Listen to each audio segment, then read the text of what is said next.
have food. It's okay. Yeah, it's crazy. Kids have food. So now that we've come in. Yeah, that and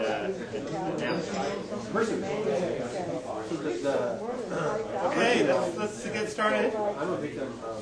Let's all get started. Is everybody ordered the food? Okay, they'll be back. I recommend the hot cake. Yeah. The Rudy Tooty, fresh and fruity. Or the smiley face.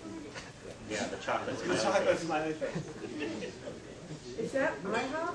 IHOP is Rudy Tooty? Is it? Or is that Denny's? Oh, is it Denny's? It's IHOP, okay. Let's confirm that. Okay. Okay. I didn't look at the menu. Okay. You can go online to look at the menu. Right now, our wireless is online through the top global MB-8000 Wi-Fi router. So it's got a little hotspot built in and an EVDO card that goes to the Verizon network. So your laptop's connecting to this antenna, going into the box and going out. Now, if you could just wirelessly get me power. I can do that with a battery, but only for a couple hours. Well, my battery's pathetic. That's why I don't bring my laptop. Oh, you need a new battery. Well, but my laptop's so pathetic. I don't want to spend money. That's right. The battery probably costs More than replacing a large fraction of that. My brand new laptop, the battery costs. It'll work on the extended battery is like $400. Oh yeah, I can put it in. Their extension. Yeah. Bring a little extension. The kind that blows up is like $150. Need the little fuel cell. Yeah. Or the plutonium cell. You know the plutonium reactor is powering the ship to Pluto. Exactly. As long as you need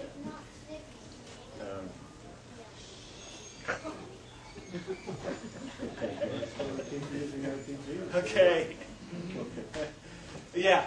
There's some people I guess not very upset. That were very upset that was getting lifted into orbit. But anyway, that's not the first one. No, not by a long shot. Well, when you think of it all, that plutonium was Stardust 1. Yes, all of us were. Yes. So I mean, it's just going back and forth. As long as it doesn't hit some person that. Yeah, the annoying part is if like it goes up and then spreads over like Nebraska. That's what they're working on. Yes. Which isn't supposed to happen. Yeah, between Christmas and New Year's, we went and visited Capitol Reef National Park, and there's an old uranium mine there, and they have they have this big steel bars that says "Do not enter." It's just like Chernobyl in there or something? Well, no, it's not. It's not Chernobyl, but it's just they do that for mines because they don't want people to go in there and. I guess it's also fun. Yeah, exactly. Well, that too. Exactly. No, that's in Dugway, Utah. That's not. No. I'm talking about Capitol Reef. There was that old uranium mine in the park. Okay. Yeah. Well, I know that's a new area. Anyway, tonight we have 5G wireless presenting. Carl Weisman, who's the author of this book, is going to talk about 5G. Okay. About their company and kind of what they're doing. They're doing a lot of campus-wide and getting. I guess you're getting more into municipal, right? Community wireless stuff like the Philadelphia rollouts that's using Tropos gear. They have a different attack method of doing a huge amount of coverage and not using as many access points. So you're going to talk about how they get away with that and raffle off the book later too. Oh, great! Yeah, great. And maybe let's pass it around to the people. All but one of you that don't win it, you can get it. You can touch it. Right. maybe sign something. You suck for winning, something like that. Oh, we can all write on that one? Yeah, why not? It's going to get we get and then if you get it, you're like totally bugged. Do we get it autographed? Yeah. They'll autograph it, right? No worries. There you go. Okay. Well, And then I wanted to just show a couple Okay. things real quick. And then we Yeah. have the scale is coming up. You wanna scales talk about come, that? well, I thought we'd just bring up a couple news items, like Okay. Vivado going out of business. What else? Scale is coming. What's the date for Scale? I don't. February 11th. I think. February 11th and 12th. Is that who can confirm that? Anybody? There's Linux people here. What's going on? The SoCal Linux There's Expo. good- 11th and something. 11th and 12th. 11th and 12th. That's a Saturday and Sunday, right? So, Yes, it is. And there's a thing on SoCalWUG Friday. booth too. There's a SoCalWUG booth, and we're going to set up wireless for the show, just like the last few years. This is the 4th scale. It's the first, yes, And we've done wireless for all of them. all four of them. Right on. Put Wi-Fi in for everybody so they don't have to pay like the LA Convention Center for Ethernet. You want to? So totally stay open source. Good stuff. Okay. Okay, Scale. We're gonna have if anybody wants to help in the booth, let me know. Sunday, right? Sunday, exactly. Okay.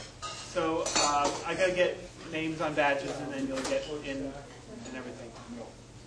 And help set up the booth and help run the booth during the show. Yeah, and let us know if you want to work in the booth. I'm gonna be there probably the whole time, both days almost. And then let's see. Oh, there's also this is not specifically Wi-Fi related, but ham radio related. On February 3rd, during a spacewalk, they're gonna let go of a old Russian spacesuit, and it's gonna have some ham radio gear in it, and it's gonna be sending some messages, some audio messages, and slow scan images, and it's a transmit only. So even if you're not a ham, if you've got a scanner, it's on 145.990 megahertz, I believe. You'll be able to listen to it, and since this is only, 250 miles straight up, it probably passes over any given area about three times a day. I mean, in fact, in the last week, on two occasions, I've heard Bill MacArthur from the space station, once on my handheld and once in my car, just directly from the space For station. how long per time? As a Well, usually get about a 10-minute pass. 10-minute window thing? Yeah. So it's really easy to pick And they're going to up. put this thing into orbit, this space. And there's actually NASA has a website that Yes. has tracking software, so you can actually know when it's going. Well, you can look up SatScape.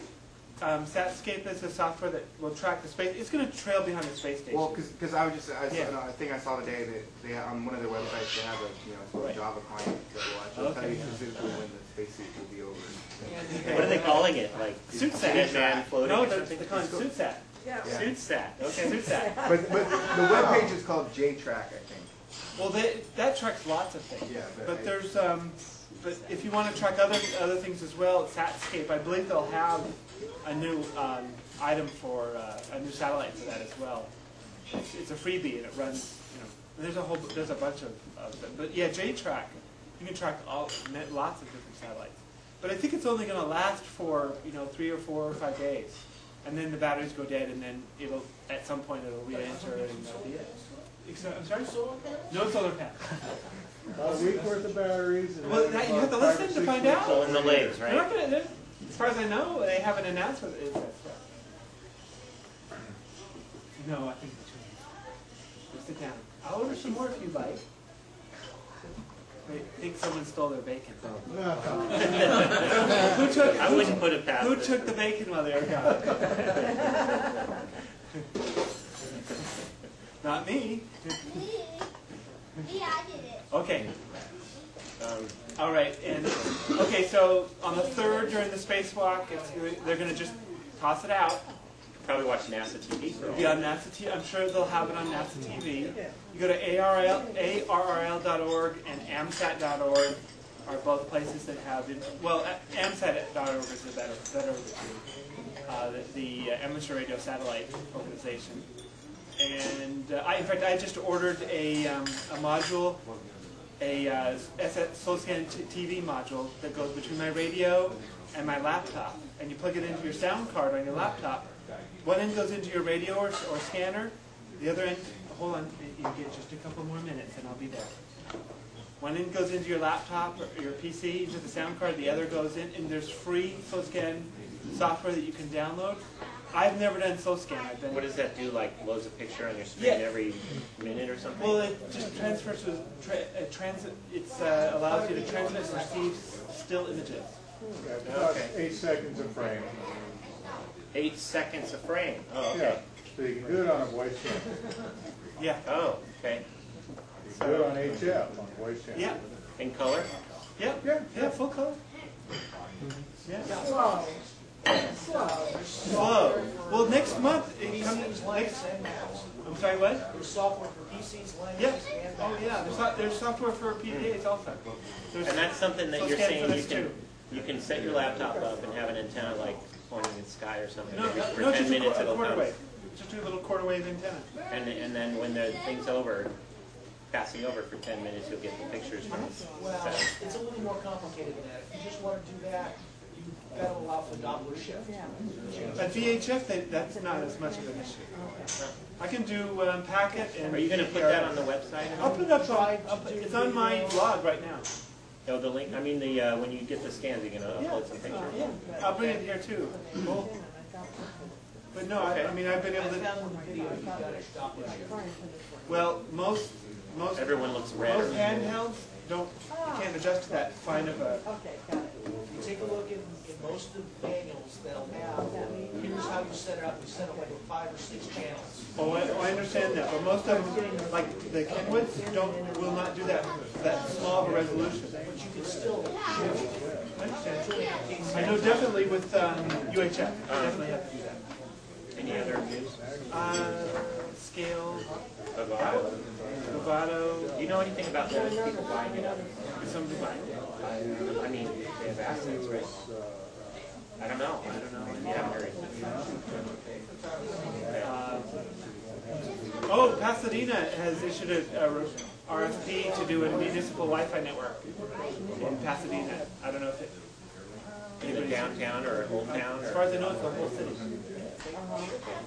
Earthlink's based in I Pasadena. don't know if you've heard of that. What you would teach We get RFPs all the time for big cities we want to wait for. Oh, okay, good, because it would. I don't think it's ever going to work very well.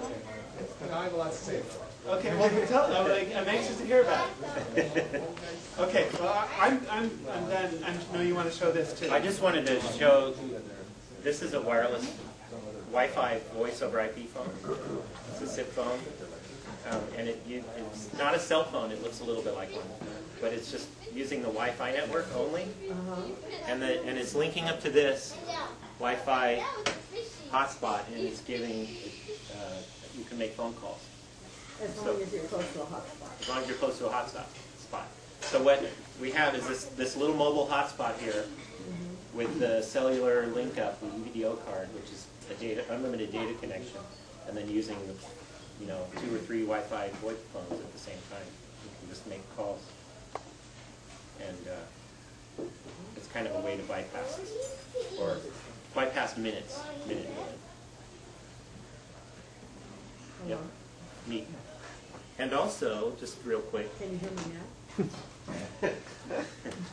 now? I saw a video related to that of the guy on the other end of the line Oh. who was sitting there all day long for 8 hours a day going, yes, yes, yes, quit asking me, for the last time, Yes. I can hear you, okay. That was pretty funny. I saw that on Google Video, actually. Oh, and on Google Video, when I did a wireless blog, if you go to video.google.com and type in the search box, type wireless, my video is like the first or second one on the list. Year. What? Yeah, pretty cool. And it's about the digital hotspotter, which I showed here, and I took it apart and showed that stuff. And also, I thought you'd want to see RFID on I bought a SanDisk memory card, and inside the packaging is an RFID, embedded RFID tag. So you can, if the product's like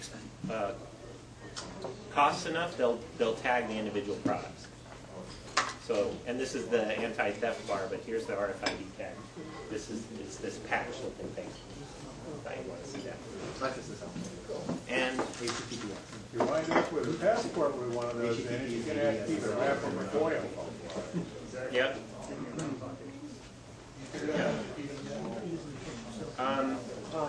Not specifically, but there's, you can, like they're saying, you can put foil around, but if you open it, it's visible.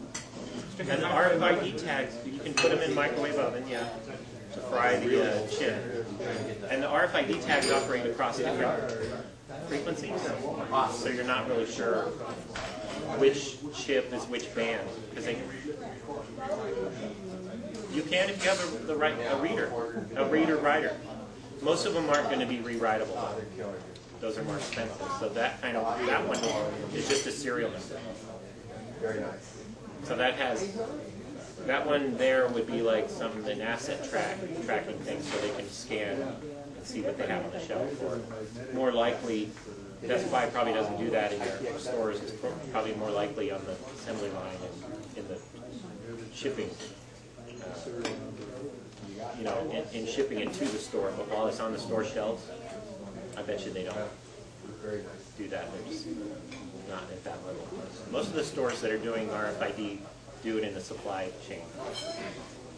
But the promise of that, and I'm looking at it on their perspective, is if you have a big box or a pallet of thousands of these devices, these SanDisk memory chips, you can just kind of have it moving along a pallet on a truck or wave a big wand or something, and it'll read everything in there and give you an inventory of that whole box.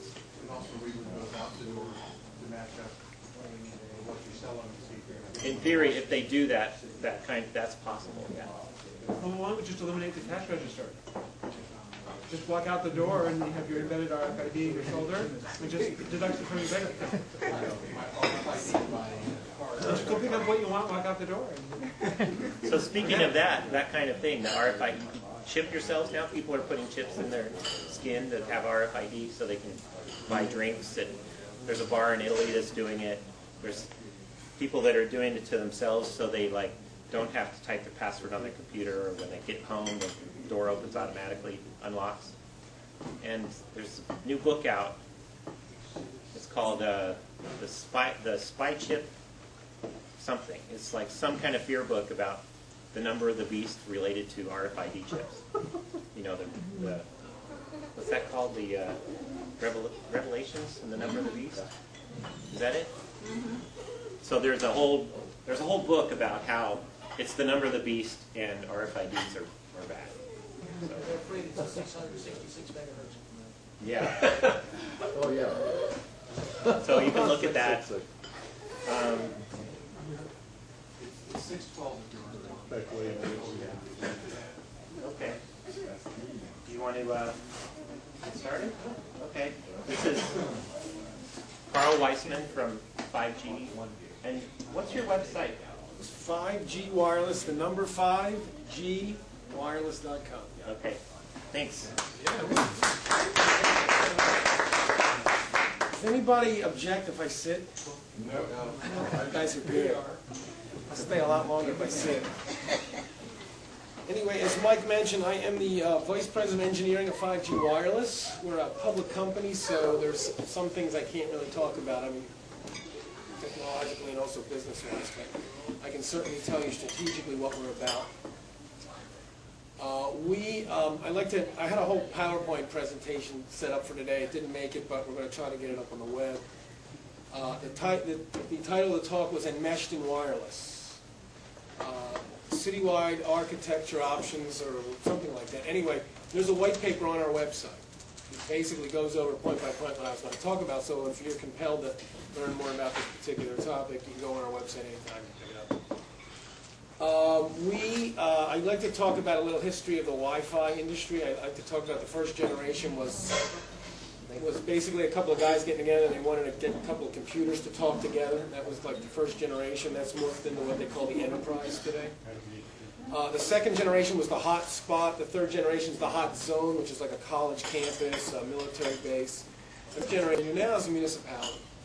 Well, 5G wireless, we do hot zones and municipalities. That's all we do. Last year was about college campuses. We focused on that market. We probably got 10, 12, 14 college campuses now, including UCLA, Cal State Long Beach, UC Irvine, and a bunch on the East Coast.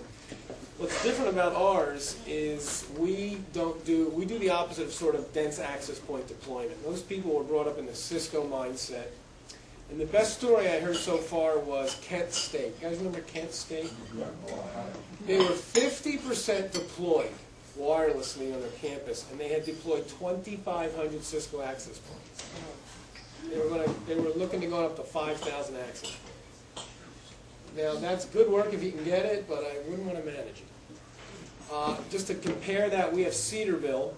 That's one of the colleges we did last year. We did, now we do base stations, okay? Our stuff, we're really not that bright. We just, the brightest people in the industry are the cellular people, and we just kind of copy what they do because they're really bright.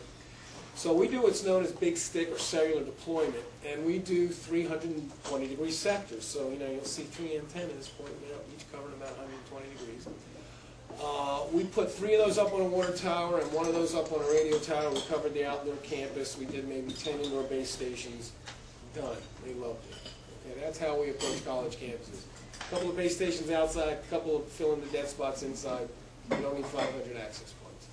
So there's been a lot of people on the college campus are receptive to that. This year we're going after the municipal market. So far we've announced New Smyrna Beach. We specifically stay away from large cities like Houston and Philadelphia, San Francisco. If there's an RFP attached, we usually stay away from it because it tends to be written by people that know less about wireless than we do. They tend to be hunting when they do RFPs. Yeah, they're really RFIs, and we're too small a company to educate big municipalities. And also, a lot of this stuff is just so ridiculous. When I read the San Francisco RFP, I laughed for 24 hours straight. They wanted 100% coverage, basically on every square foot in the city, indoor and outdoor. And I think it was 500 kilobits per second in both directions minimum. And I'm like, boy, I sure hope my competitors grab this. We've got people tied up from now until no, we're a small company, and we love small deployments. The one that we're getting ready to announce in Illinois on Monday is 3 base stations. That's a perfect size for us. We try to cover about 3 square miles from 3 base stations. You can pull it off if you're pretty good with our equipment. It depends on about 50% of the success of our equipment depends on the deployment. You got to be high up on a tower, you got to be high up on a building, just like the cellular guys. When we get those cherry spots and we get those really good deployments, we get tremendous results. When we get stuck down on telephone poles or 2-story buildings, we don't do much better than a standard access point. So that's kind of the caveat there. But this year is all about the municipal, and in fact, I wrote an op-ed piece called "The Nightmare on Mesh Street" in response. I don't know if you're following what's going on in Philadelphia. Just so you know, I just actually had dinner tonight at Santorini. Do you know where that is? Mm-hmm. Okay, I had dinner at Santorini tonight with the guy from Earthlink who's heading up that project, so I'm pretty intimate with the details. In fact, I think he's looking for a job somewhere else because he's ready to pull his hair out. Their goal is to deploy both phases, 6,000 nodes with 2,000 backhauls. Wow. Using Canopy, right? Canopy's the backhaul, Troll Postal Distribution. I was actually interviewed last week by a guy from GCN, Government Computer News, and he asked me what I thought of that, and I said, it scares the hell out of me. With any technology, mine, mesh, it doesn't matter. People think that if you can cover a square mile, you can cover 100 square miles. It becomes exponentially more complicated. Everything from channel management issues to network management issues to finding good deployment points. Remember I said you got to have a good deployment point? Well, it's easy to find 3. It's hard to find 300. Unless, of course, you're Verizon, which we're not. So. It just takes a year and a half.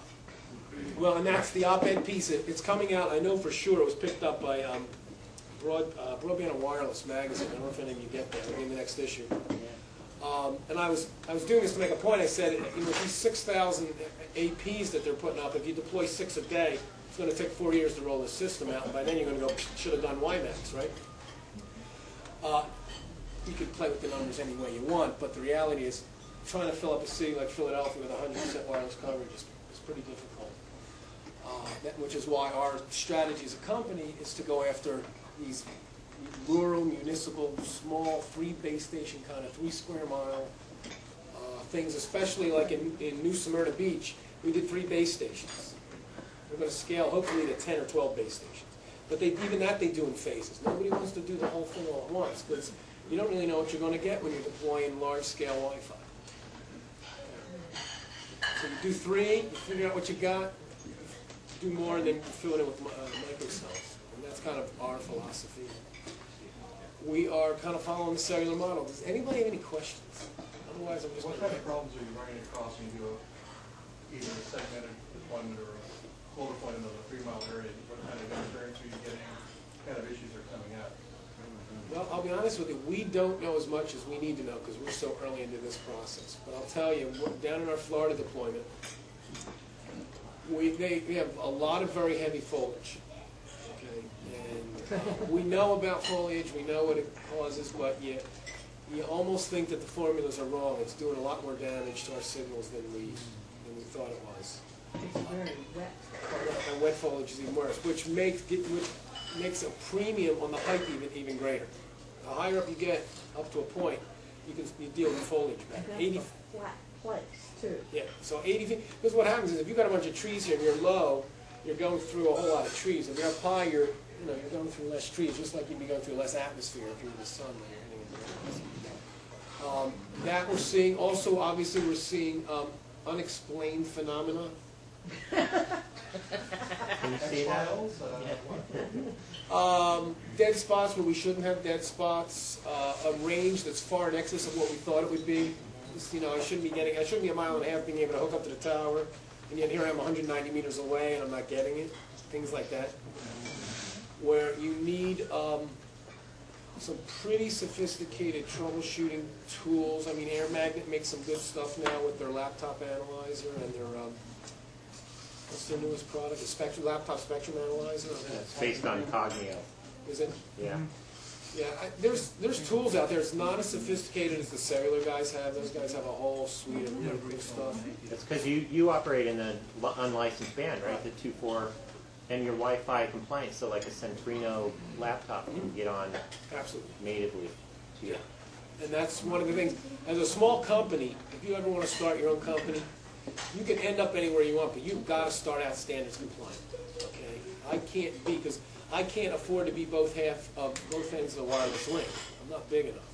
I put up a base station. If you have a Centrino laptop, you're a customer line. Unlike Motorola, where if you want to use their gear, you got to buy both ends of the link.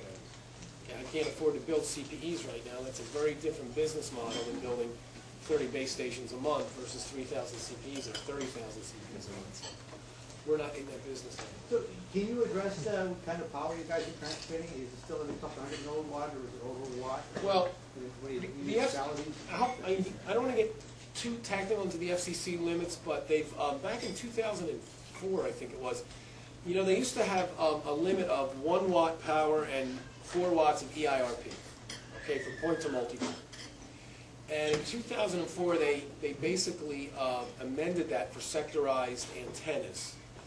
And you could use the point-to-point rules, which are for every dB you drop it below 30. You guys know what dB is? So we're good.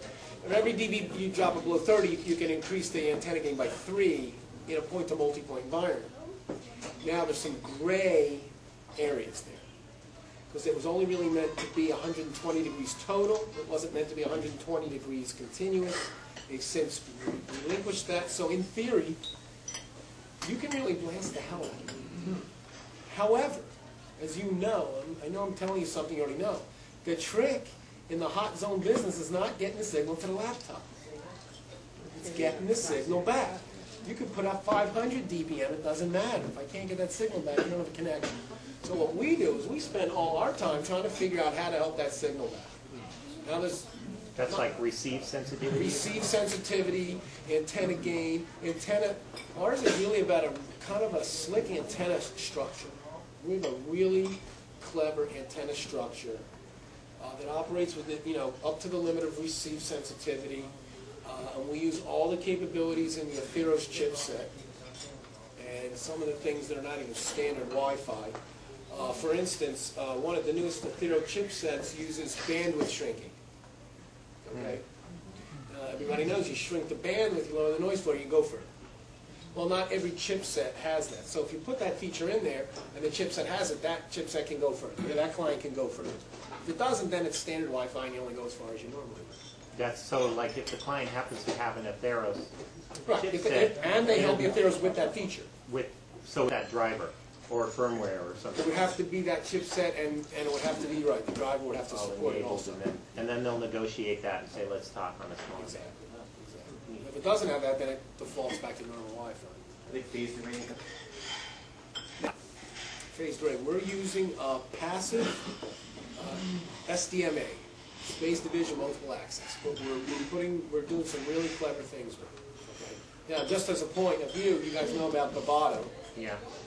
They have active arrays. They went out of business, and we know a lot about them because we just hired 200 employees. Okay? Figured they couldn't do it. I've been in the wireless industry for 25 years. I know Mark Cooper from Raycom for 15 years. I've been following active. I sold modules into Raytheon for, electronically scanned radar, and these guys were doing 3,000 module, 3,000 element antennas. So every time you add $1 to a module, you added $3,000 to the cost of the radar. These guys were paying $1 to $3 million for radar, but it's F-18. What do you care, right? It's taxpayer money. Other than the military, this technology's been around 15, 20 years. Nobody's using it. The best and the brightest people in the wireless world today are the cellular people. Okay, they're the best of the best. The smartest people, they got the most money. They're not using it. Why? I don't know. But I know they're not. So that's a red flag to me. Active arrays and active antennas were that great, and they have inherent advantages. They really, really do. From, interference to EIRP, it's got all these advantages. There's no reason not to use it, and yet the richest and smartest people aren't using it. Why? You think it's just cost? In Bravado's case, it was cost.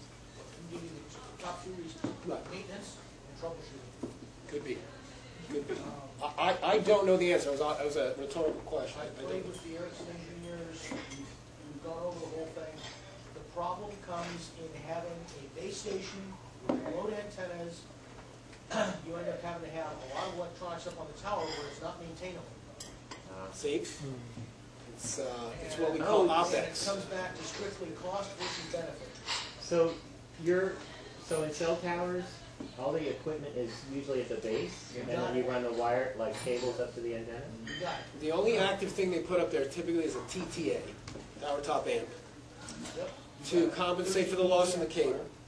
And what they do is very clever. They do two things. One, they run the DC right up the coax, so you don't need a power supply up there. And it's fail-safe. It's a bidirectional amp. And if any of the amplifiers fail, it just kind of bypasses it. So you never have 100% failure. You have soft failure. Okay, I lose the benefit of the amp, but I'm still up and running. So the only active device up there is something that's going to give you soft failure. So they don't mind dealing with that. But I guess he makes a valid point, which is when you start putting active arrays up there, you now have modules that are going to fail. And I got to tell you, paying the tower climber to go up and down. And one of the slides I was going to show you tonight is, are you guys familiar with TCO, total cost of ownership? Total cost of ownership equals CapEx, which is the hardware, plus OpEx, which is operating expense. That's installation, maintenance, troubleshooting, provisioning, everything. Well, every study that's ever been done easily confirms that OpEx swamps CapEx over time. The cost of operating, you could get the hardware for free. It's like getting a free color printer. I'm going to get you on the ink. Right? Well, OpEx swamps it, and I guess that's what kills active arrays, is it shoots your OpEx through the ceiling, and it just makes the total cost of ownership so high. Now, in Bravado's case, they had a 180 or 300 element array, so if you add a $5 integrated circuit to this, you just added $1,500 to the cost. That's really expensive. I think they were selling their arrays for 10 grand, and it was costing them 12 grand to manufacture. Go out of business like that. So yeah, active arrays are one of these things that, in theory, Really cool. really work, but they're not out there yet. Now, I suspect something will happen in terms of integrated circuit breakthroughs or something that, you know what, it's just software. They'll hit a breaking point. The technology is there. We're starting to do some trick things now. The catch is going to come when they can come up with an integrated finished array that you've got your array connection and your RF connection hanging up there, just like a regular antenna.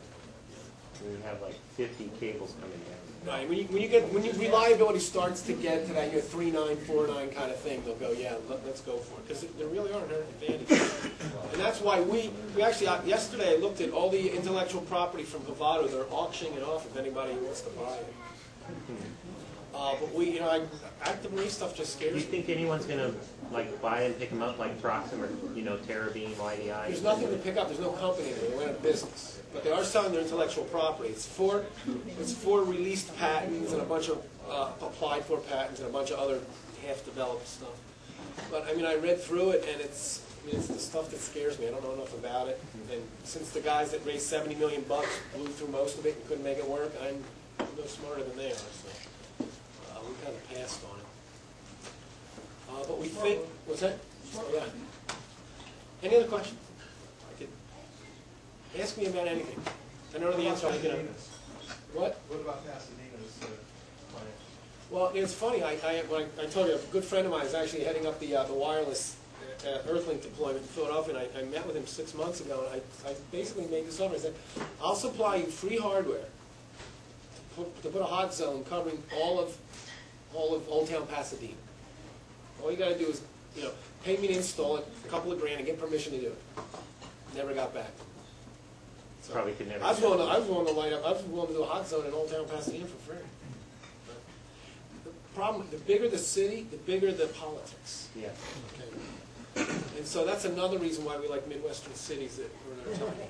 I have a community, Boyle Heights, which is one of the old communities, and it's about 86,000 residents. So it's about 3, maybe 4 miles. And on one end, I have like Cal State LA, which is close to USC Medical on the other corner, and I have Sears building at the other corner. So it's like the county line, the river. So between the county line and the river. And it would be Muni because we have our neighborhood council, which we established. It's the same as the city planning area of Boyle Heights. And I already have an agency that's up on the hill, Boys and Girls Club, that would like to do it. They have another facility that's closer to the center.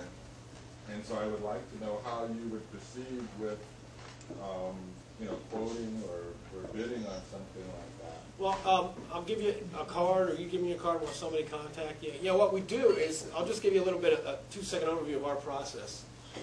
I'm sure you guys are familiar with Google Maps, Google Earth, right? Right. Google Earth. Well, before it was Google Earth, it was called Keyhole. They bought Keyhole. Right. Which had better imagery for a lot of places. And by the way, people ask me if I'm on Google Maps. I say no, because I pulled up, because I have 2 screens. I pulled up Google Earth and I pulled up Keyhole. Can you still get Keyhole? Absolutely, I use it every day. Right. I never relinquished my, and I looked at them, and what they did was I think they pixelated it. They went to low resolutions. They have some of the stuff is satellite instead of airplane pictures. So there's a 1 meter resolution versus 1 foot or something. Right. I have both of those, but even in the color depth, even if the baseline data was the same resolution, they weren't projecting an image with the same high resolution. It became very pixelated, and I lost a lot of the detail. But anyway, we use Keyhole, and then we get a whole bunch of information about the buildings and the topo and all that stuff. And we do what's known as preliminary site analysis. I have GPS for the nodes that I will, like, it was broken into quadrants. Yeah, if you have the GPS for towers, tall buildings, you basically fill out a 1-page form, and it says, give me the GPS of all your towers, give me the GPS of all your tall buildings, and then we go to work, and we start visualizing the area. And we're not to the point yet where we're using some, you guys familiar with EDX modeling software? There's a couple of companies out there, one's a German company, another one's called EDX, that has broadband modeling software. And you can import the topo information, you can import building information from like IQ, and literally place your base stations wherever you want, and model the RF. Simulation. Exactly. Simulation. It's a good first order cut, stuff's really expensive. Okay, so as a small company, we have to be very judicious about buying very expensive databases of buildings and things. The RF modeling stuff is wonderful. It takes you as having someone who's sharp enough to use it, and what we found, we were using it for microwave 5.9s with the same topo for modeling. Just point to point or point to multi? Point. Point to point is 100 times easier than point to multi.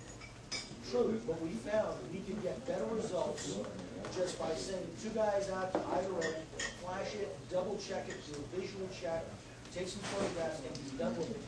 And we get it done faster than the guy sitting there working at the home base on the computer. And we would catch problems in the field that didn't exist in the software. There's some trees in the way, someone's put up a building. You know, the data in your computer is never real time. No, that's true. The building databases from iCube are pretty good. But to model a point to multi-point is very, they have ray tracing. Most of them use ray tracing. And it can take first order diffraction effects into account, things like that. It's pretty sophisticated stuff. But at the very best, it's still a first cut on where we want to put our hardware and what kind of results we can anticipate. At the end of the day, we still need to go out to deploy our big measurements.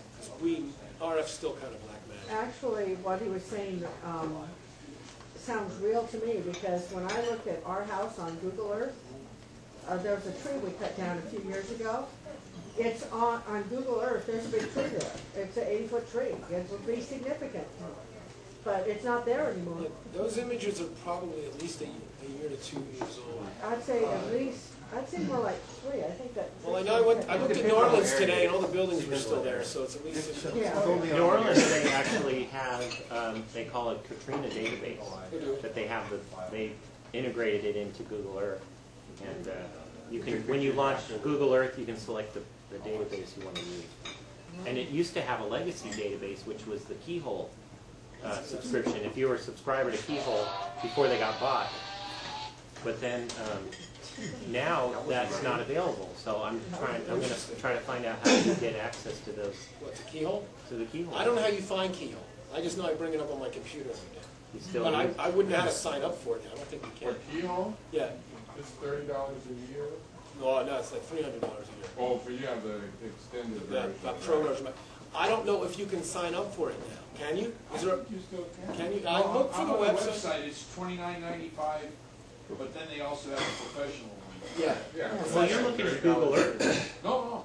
Keyhole. So you Keyhole is the technology that Google Earth. Yeah, Google just bought Keyhole. Right. Google had It nothing. says powered by Google. Right. Okay, so if I go to keyhole.com, you can still sign up for it? Yes. Oh, that's great. That's good to know. Because Scenic, the Well, whenever I corporation- type in keyhole.com, I get redirected to earth.google.com. Isn't that interesting? You guys are both going to the same site and going to a different place. Excuse me, in the back, can I answer your question? Yes. Okay, I'll give you my card or something. We can. Because there's a number of these communities around, and they're really about citizen participation. So our whole thing is to provide the communication so that people can be involved in city government. We'd love to take a look at it. Question? Basic question. Say you do a small town or one of these municipal areas. How low is the connection when you're inside your house? And that's sort of thing. Well, I mean, it's better than not having it. no, the honest answer is it depends how close you are to the tower. Yeah, sure. But I'll give you our metrics that we use, and this depends on having a pretty good deployment. We go 400 meters non-line of sight to a typical laptop. Some laptops stink. I can shove a 400 milliwatt card in there and go a lot further. I'm typically about 400 meters non-line of sight, quarter mile. 800 meters line of sight, about a half mile. So if I can get a really good deployment, and it's maybe a bunch of single-family homes around there, I can do almost a square mile from a single tower to a typical laptop. Now, if you want to talk about a WISP deployment where I can put a CPE in the house, we can go a mile, mile and a quarter, mile and a half. And that pretty much depends on, assuming everything's reasonably flat, that depends at that point on the construction of the house. If you're in a metal box, I'm in a lot of trouble. How do you, on your base station, how are the antennas polarized? Vertically. Okay. Now, when we go inside, see, I learn stuff all the time. There's sometimes, if you're going to do an inside deployment, we typically get, I was going to show you this, one of my slides. We did a nursing home that was 17 stories back on the East Coast. And the guys that came in before us quoted 3 access points per floor. Now, the reason they do that is it takes 3 access points to do a lot of the features they want to do, like rogue access point detection and obliteration. Well, to be able to detect it, you need to triangulate, which means you need 3 access points. Well, they weren't worried about having obliterating rogue access points in this nursing home. They figured a lot of these people didn't have their own access points. So we ended up using 7 indoor base stations. Instead of 3 times 17, which is 51, we did 7. We get about 3 floors per each one of our indoor base stations. It's interesting that you brought up polarization, because the way it works, the best analogy I've come up with is to think of polarization as a knife, okay? And if you have horizontal polarization, and it hits the ceiling, it won't be able to get through, because it would be like a knife hitting a ceiling. But if it hits a wall, it'll slice right through it. So if you wanted to do a single floor deployment down a hallway, but you wanted to be able to penetrate into each one of the rooms like it was a hotel, you would use horizontal polarization because it's going to slice its way into the room. But if you want to get 3 floors per, you want to go vertical because it's going to go through the floor. It's going to go through the floor and the ceiling. So there is a better way to deploy your antennas depending on what your objectives are. About circulating polarization. Yeah, no, we don't mess with that. We try and. What about that? There was that company that had the dual polarization. You know, we evaluated their product. Okay, it's called Wi-Fi Plus. Yes. We evaluated both the point-to-point and the point-to-multipoint. And I've actually seen one deployed in most of these. And the best we could come up with, it had no benefit. I did a side-by-side test of them as well. I could not find it. We couldn't find a benefit. Well, I have to say, it actually performed worse. I was going to say that, but I was about it. Yeah, we got 3 or 4 dB worse. And the thing weighed probably 10 times more. It was a brick. It was an anchor. And it was at least 5 times more expensive. Yeah. Now we were going to buy the company if it had delivered the benefits, which to me, if it had delivered 3 to 6 dB more benefit, we would have bought the company. That's 6 dB is double the range. I'm all about covering as much range as I can. We couldn't even get it to be the same. Do you have an issue in urban areas being vertically polarized with all the other noise around? The phones, other access points? That's something that I have experienced in deployments I've had in apartment buildings, where I've gone from vertical, and then as the noise floor went up, the range went down, and then I switched to horizontal. But I have to say that I did start off with an Omni and went to a sectorized solution, and that was probably more than half the battle right there. When you said range, uplink range or downlink range? Well, it was just usable range. Okay. Usable Wi-Fi range. Yeah, we have a hard time because our challenge, again, is the uplink range. We're trying to maximize the uplink. And in most of these laptops, the antenna infrastructure is variable and not very good. I've seen effective gains of anywhere from 0 to -4 dB. And the polarization is kind of random because it moves down. So we go with vertical. We don't choose your poison. You know. And I saw the photos of your systems up on towers. Are those 19 dBi flat panels? Is that which one? The tall, skinny ones? Well, no. Well, the only photos I've seen are the ones that it's got all these square panels. Yeah, we don't even make that anymore. That's an old photo. But yeah, those were 19 dBi. But we don't. 19. We're down the road on that. Yeah. Are you using TMA on those Suitsat? What's a TMA? Towerman amps? Yeah. No, our whole box is up there. So yeah, we have issues, and one of the things we're going to progress to is, I mean, right now it's a Wi-Fi hot zone, so even on a college campus, if it croaks for a week or a month, it's not a catastrophe.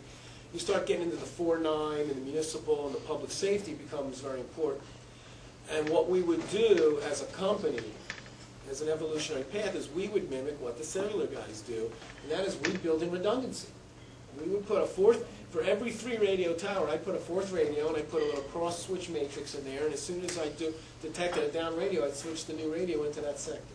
Okay. So I can build in redundancy at a price when the customer, when a price justifies it for the end use. Okay, so I can do things. Speaking of price, what is the price for one of the poles? I got to talk to our sales guys. I would say for our biggest macro cell, it's probably in the neighborhood of 25 grand. I've heard that. $25 grand to put up one of those poles that can cover like 3 miles? Yeah, we can get, you know, if the deployment's good, we get about a square mile. Is that 3 sectors, 25 grand? 3 sectors, yeah. It's cheap. We think total cost of ownership is incredibly cheap. I think they use, what, 20 to 40 tropos per square mile? You know what this cost for a cell site is for 3 sectors? Yeah, it used to be $1 million. What's it, 100 grand now? Is it $500,000 now? So, speaking of, I know Tropos is like a mesh, but they use like their 1 watt radios, but how come they, like, what if it was like a Cisco access point? How do you compare to something like that with a high power? How can you bring a range that say Cisco or Tropos can't bring? Well, okay, let's just say we had the same base chips and the same base radio, right? Okay. They have a certain receive sensitivity, we have a certain receive sensitivity. They put out a certain power, it's nowhere near 30 dBm. And I put out the chips that put out the same thing. They'll put it on the antenna. I'm going to put an antenna structure in there. It includes antennas and amplifiers and splitters and all kinds of fun stuff. It maximizes my power out, which right now I think is anything we want it to be according to the FCC. But more importantly, maximizes the uplink. I'm doing really novel things with amplifiers and antennas that allow me to maximize that uplink. Okay. Well, we're using that multiple high gain antennas and multiple radios. So how many radios are typically in a? Right now we're stuck with 3 because there's 3 overlapping channels, and if you're trying to do 3 4, radios with like 8 antennas or something? well, we have one version where there's 3 antennas, one where there's 6 antennas. We can use things like transmit diversity. I've seen. I mean, I've got a photo here of one with 9. Oh, wait, how many is that? That looks like 12. 12. It's got 12 in there. That the square ones? Yes. We That's don't all. use those anymore. Okay. No, we're using the long panels now. It just depends whether we use 120 degrees or 60 degrees or 30 Yeah, degrees. big sectors. Sectors. So the way you get around or break down that barrier is that you kind of, is that your intellectual property? Is like the way you attach these things to like an off-the-shelf kind of Etheros radio. Right. It's the same base chipset. Obviously, we have a customized driver that Yeah. we got. If you're going to go a mile or 2 miles, you got to be able to play with things like act time and SIFs and all that kind of stuff. So there's some custom firmware behind that to facilitate it all. But the real brains is, I guess in theory you could use a Cisco radio, but then you'd have to put this sophisticated antenna system in. Okay. And it's probably not patentable. It's our trade secret. I think if you put enough really smart people on it for a long enough period of time, they'd come to the same conclusion we did. We feel like we'd sort of, given all the constraints that are placed on you in the Wi-Fi space, we pretty much maximized it. A bunch of other smart people sat down for a while and did the homework. They'd come up with pretty much the same conclusion. Since you proved it could be done, it might actually be done. And what do you do about, you mentioned dead zones earlier, like you'll have a building or something and it doesn't quite make to the backside. I guess you said you put Microcell. We have, we just do a little microcell usually, a couple of back-to-back antennas off a radio.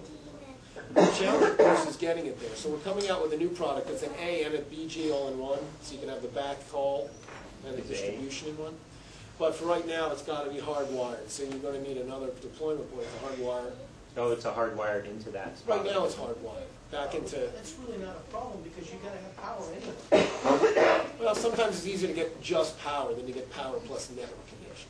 But that'll be overcome in time. Just like I said. And you said in some of those situations, it's kind of, you put like 5 of those in instead of hundreds. Right, and a lot of times it's coverage, and a lot of times it's capacity. For instance, as you get toward the edge of the coverage, your data rate drops. So you can't have a lot of people on. It's called the edge effect. You can't have a lot of people on at the edge of your network. It's really going to bog it down.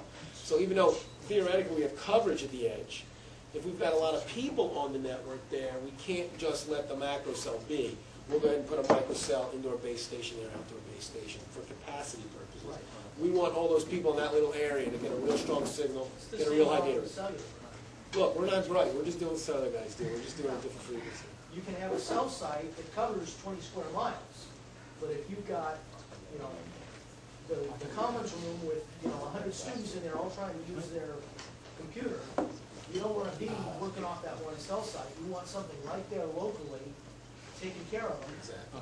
So when we design, we consider capacity and coverage. Those are the two things you have to juggle. Sorry, you might have mentioned this already, but what was the effective throughput on the edge for one device, half a mile out?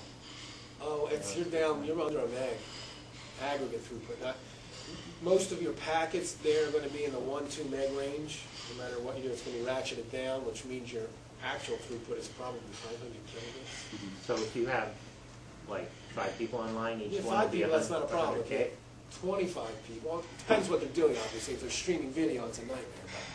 But, you can only have so much load before you start bogging down 500 kilobits a second. If you're going to be heavily loaded down at that spot, it's better to just plop another little base station. Your microcell. Microcell. What's the maximum amount of hosts that can be on? The clients? Yeah, client. Well, our associate, I think we have something like 2,000 associations per radio, and that's only because that's how big the table is. So in theory, you could have 2,000 associations. The number of actual people on depends on what they're doing, okay, and what data rates they're receiving. We like to keep it to 50 to 200. You know, 50 people are on a radio, unless somebody's streaming a lot of video or just doing huge file transfers. If they're doing normal internet stuff, emails, 50 people, no problem. 200 people might be okay, depending on how close they are to the base station. That's 50 per radio, 3 radios, 150 per tower. Right. Well, let's say 100. So you got 300 simultaneous. Let's say you had a population of 1,000, but only 30% were on at any one time. So you could supply 1,000 people, a population of 1,000 people, from one base station in 1 square mile. Just popped into my head. Do you think it'll always be free? It won't always be free. For the user? We don't care. Now, I know you guys don't care. Do you think eventually that somebody will get on this and start charging, or somebody will come in? I think nobody's come up with a viable business model yet, because people are reluctant to spend a lot of money for this, you know, for a monthly service. I think they haven't been very intelligent about their pricing. And I'll give you a classic example. You go to Starbucks, they have T-Mobile, right? Oh, yeah. Now, what's the cheapest you can do T-Mobile? It's a day, right? Yeah. And what is it, 10 bucks? Yeah. What is it? Yeah, I think. Now, I will never pay 10 bucks for 1 day at Starbucks, but I'll tell you what I would do. It's cheaper than that if you buy the monthly. Yeah. No, but I don't want to talk about that. But I'll tell you what I would do. I'd pay $1.99 for 10 minutes all day long. I want to get on, I want to check my email, I want to send some email, I want to get out of there, and I'll spend $2 to do that. I won't spend 10 bucks for a day, but I'll spend $2 for 10 minutes.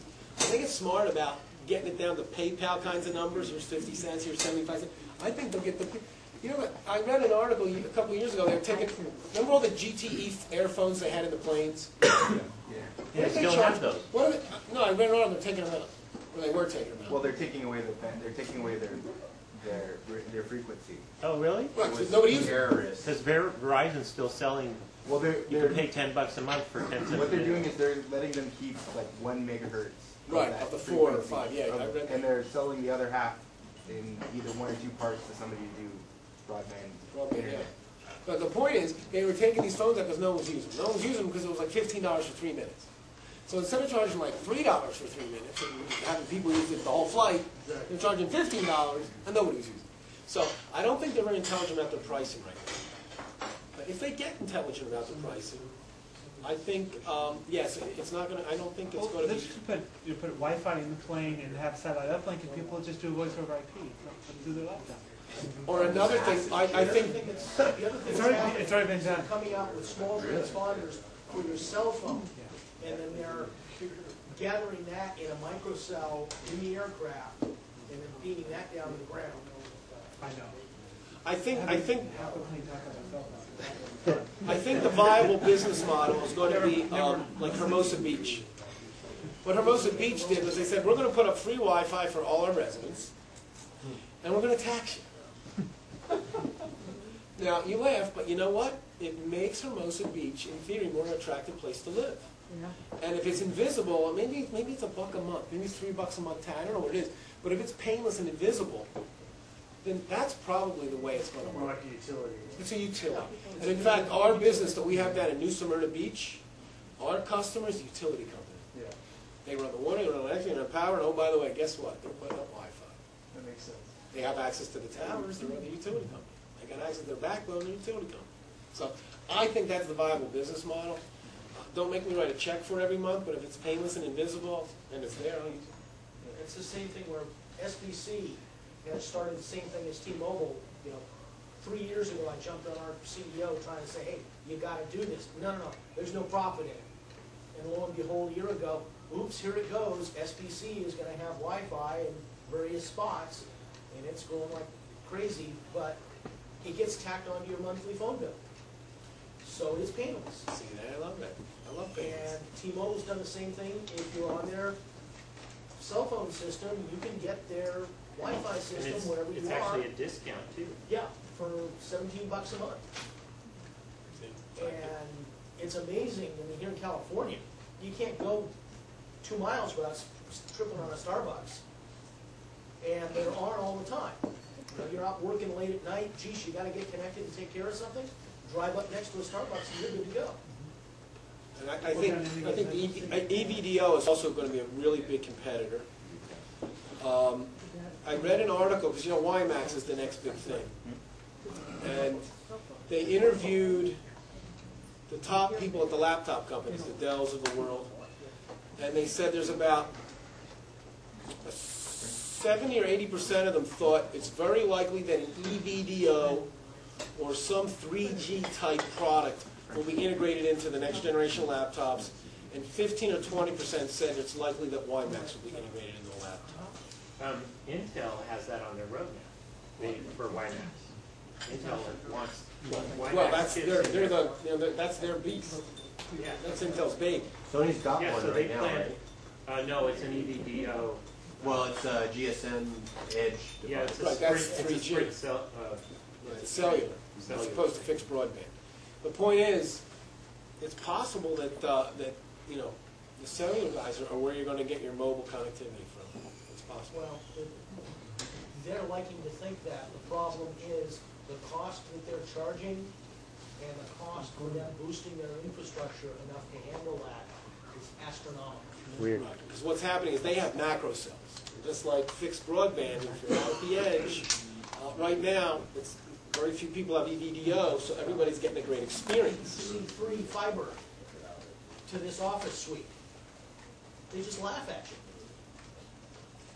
Say, no problem, we'll get it to you in about 2 years. I know there's more questions. What kind of what is like your biggest problem when you're doing an install?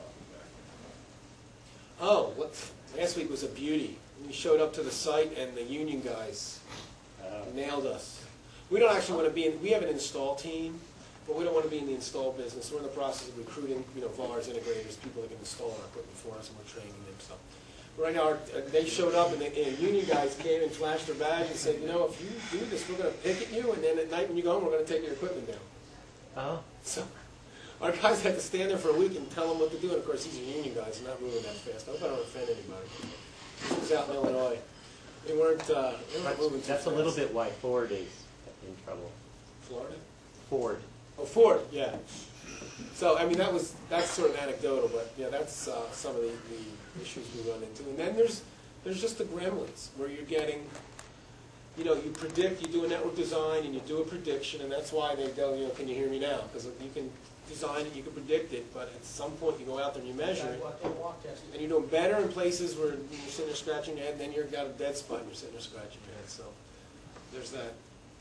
How do you do your sales? You said you like the small Midwest towns.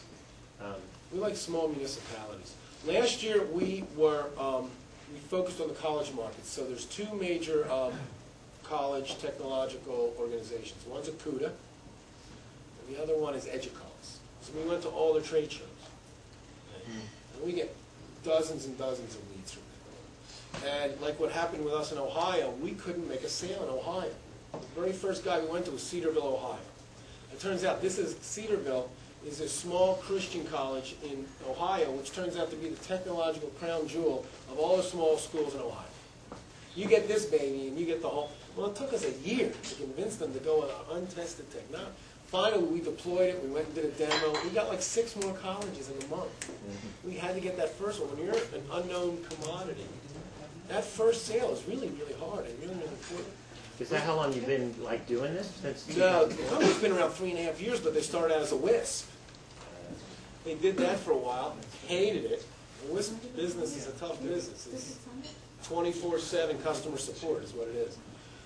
In the process of being a WISP, they could manufacture their own equipment, got a little extra range out of it, and said, you know, we like the box business, let's build boxes.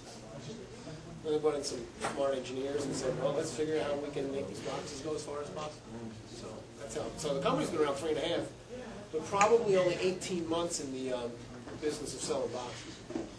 Have you come across any, like Homeland Security or police, fire interoperability? That's huge for us. In fact, we're getting ready to do an install next week at UC Irvine. But it's not a campus deployment. It was sponsored by FEMA. FEMA paid for it. They're doing an emergency response wireless system that ours is the backbone of at UCI. And not using the 4.9 band? And not using the 4.9 band. Do you have plans to enter into that band, like make equipment for that? Absolutely. Absolutely. 2.4, 3.6 maybe when WiMAX takes off. I mean, we're gonna go with WiMAX when it hits critical mass. Right now, since we're talking to laptops, we got to go where the laptops are. The laptops, believe it or not, are still 802.11. That's us. So. I just read something, it was a statistic that came out by some study, I forgot what exactly, but it was saying like only 3% of laptop owners are using the wireless off-site. It's because of the horrible pricing point. I forgot to ask about security. Have you ever, any of your implementations closed or use security on them? Yeah, we're I don't want to say we're WPA2 compliant. We're WPA compliant. We're going to be WPA2 compliant hopefully within a couple of months. But with that said, we've never had it tested, really shake, rattle, and roll by a professional security company, which we will do. So we're compliant with all the latest security standards, but at some point we're going to give it a road test. Did you talk about the software? Are you talking open source stuff, or are you talking proprietary? It's the base is open source. Then we put a bunch of smart engineers on there to customize it. So it's all Linux-based stuff, open source. But then we take the open source and kind of do our own magic. And so it has the whole management and login accounts and stuff like Well, that. we created our own user interface, and we tailored it to allow you to manage the things we want you to manage, and not manage the things we don't want you to manage. So, and you have a centralized system? We don't right now. We are looking. The problem is we're a small company, and there's companies like Airwave,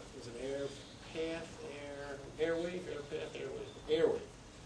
They have a really nice centralized management system.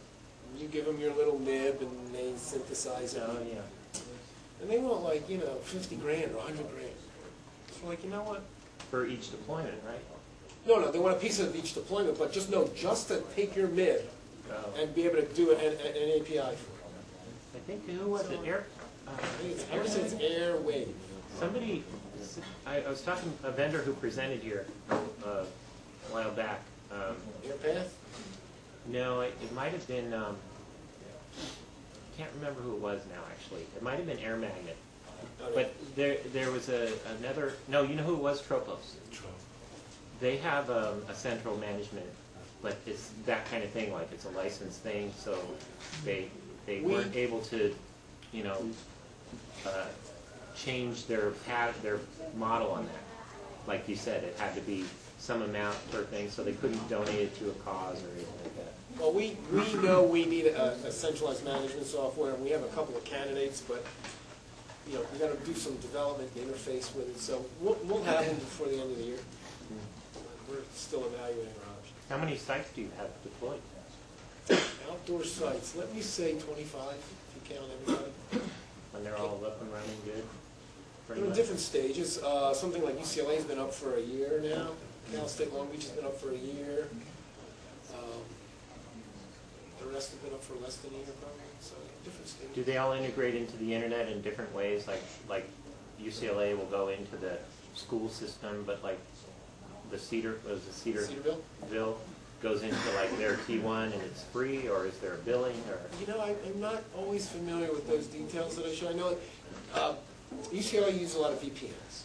Okay, so for the kids to get on it, they need the VPN. Okay, it's very, very secure. And Cedarville, I don't even know how to use it. Like if it goes into a nomadic box or something. Yeah, in fact, the ones we're doing out in Illinois right now, each one of our base stations has a nomadic box. So that's because it's the minimum authentication. Would you care to elaborate a bit on the UCLA installation, what's going on there, what kind of problem you're running into, and what kind of setting actually you have? This is a pretty large campus. You know what, we're just doing a subset of the campus. They actually have, each school has their own wireless network. It's really the Wild West there. We're doing the Anderson School, which is 6 or 7 buildings plus a courtyard plus a library and a bunch of other stuff. They originally had a quote for something like 40 or 50 indoor access points. We put up a base station on the roof, got the entire outside, the 5th floor of all 6 buildings and a whole bunch of other stuff. And then we put in another 4, 5, 6, I don't remember the exact number of indoor base stations. Interesting that you brought it up. We're actually doing a site survey there tomorrow. We're doing a multi-floor site survey there tomorrow to quantify exactly signal noise, and data rates for what they're getting there. So I can't comment on it all, but next Monday I will be able to. What percentage of your installations are just open for anybody to use? No, I don't know. Ultimately, as the guy that builds the box, I don't really care.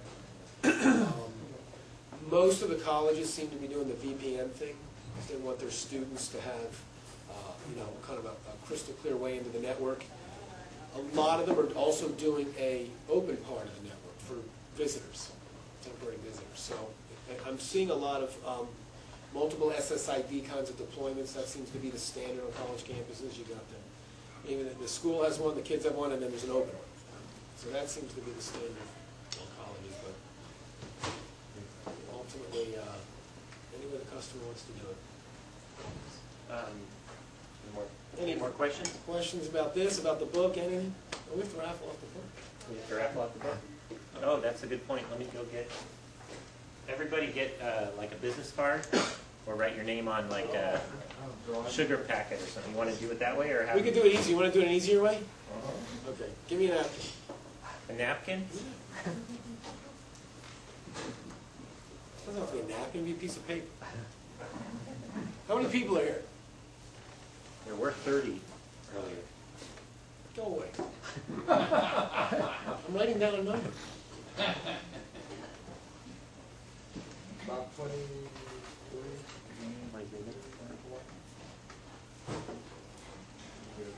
Okay. We'll have some fun. Pick a number between 1 and 40. Who wants to start? I'll start over here. You've been so quiet. Pick a number between 1 and 40. 4. 13. 38. 27. Unbelievable. Sorry. This guy wins all the Does it? time. What's your name? Who? Dennis. Dennis. I am not kidding you. Unbelievable. I thought we'd get halfway now for sure. He has more T-shirts from CES and Comdex It's than what I know. See now, if you'd known. Secret method. I know you do. Dennis. I thought for sure I'd get. Thank you. That's great. I tried. I picked 40. It really did say 26.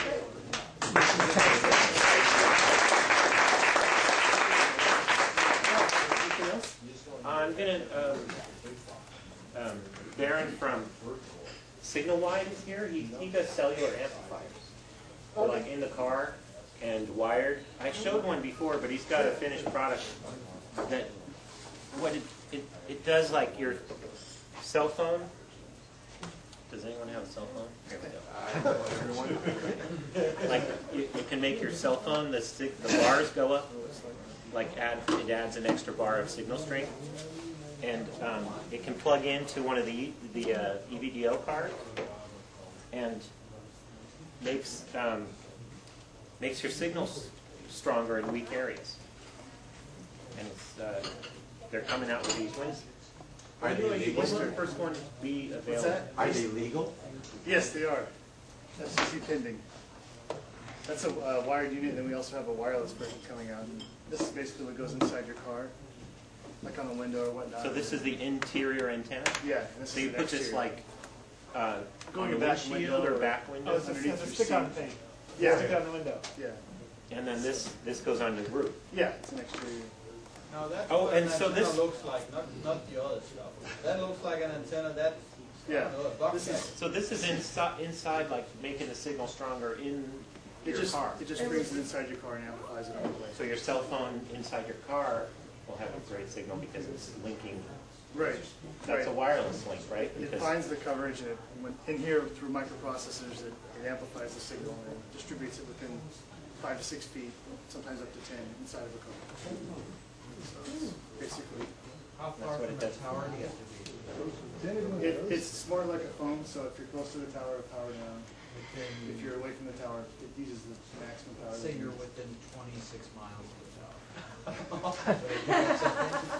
I couldn't tell you for sure on That's a good 26 test. mile feet, it's a good Test test. Yeah. Get- but get a depends on good the antenna. too. Yeah, if you have Try a better that first. antenna. Could work. Yeah, they have really strong antennas that you have to point in a certain direction. so this is your company Signalwide.com, Yeah. and you're selling. How much? There's going to be 4 models, basically. There's a wired unit, which will connect right into EVDO card. There's a car version, there's a home version, and there's an office version. They start at $229, $399, $499, and $999 for the office. Which is a high power, like Yeah. put an antenna on the roof and it repeats it into 35,000 square feet. Yeah. It's similar to a repeater. Thanks, guys. Thank you. Thank you. So that's the gist. Right on. Any questions? What's the website again? Signalwide. Signalwide. Signalwide. Bidirectional amplifier, Yes. how many dB? Each one has a different level. I think the bottom was, I think it's 50, 65, and kind of go from there. That's your C amplifier, right? You know, this is my company. You'd have to talk to my engineer. So I just know it works. And that's my job, is to make sure people understand that it works and that it has a brand. And that's kind of the gist of it. So yeah, this is kind of developed from the old. I don't know if you guys remember the 3-watt bag phones. It's based off of that technology, and it just kind of brings back the wattage to the newer phones, which are like 100, 200 milliwatts. So yeah, newer phones have less power, so this kind of gives it power back. So Do you have to, does it have various power inputs for it? I mean, cigarette lighter or the 2 lower models are for mobile use, so they have either a cigarette lighter or a cigarette lighter that plugs into an AC. So actually, the car one, the wireless car one, works well in like a small room as well.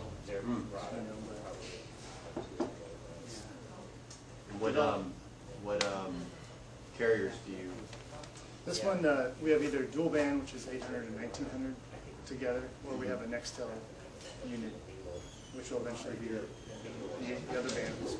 Whatever It's Oh, it's sprayed like in 2 or 3 years. Yeah. Right. So all CDMA Yeah. and I did. yeah, exactly. I'd be real careful about that 62-mile plane, because any of your digital networks Yeah. are limited to 22 miles. They all calculate timing advance, the maximum amount of timing advance you can fit at a 16-bit number is 22 miles.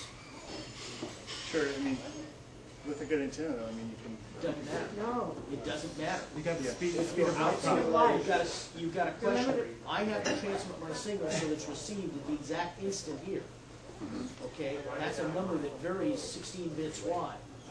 At the point you hit 23 miles, I can't transmit my signal at the correct time to have it hit here. Oh, I see. You run out of timing advance. Okay. And it's just a question that everybody's using a 16-bit number for that timing advance. Now, Ericsson and a couple other people have said, well, geez, if you don't mind using up 2 voice channels for one conversation, we'll let you go out to effectively 32 bits, Okay. which goes out to 44 miles. But I don't know anybody who's got that turned on in Southern California. I better turn that number down then. Amelia.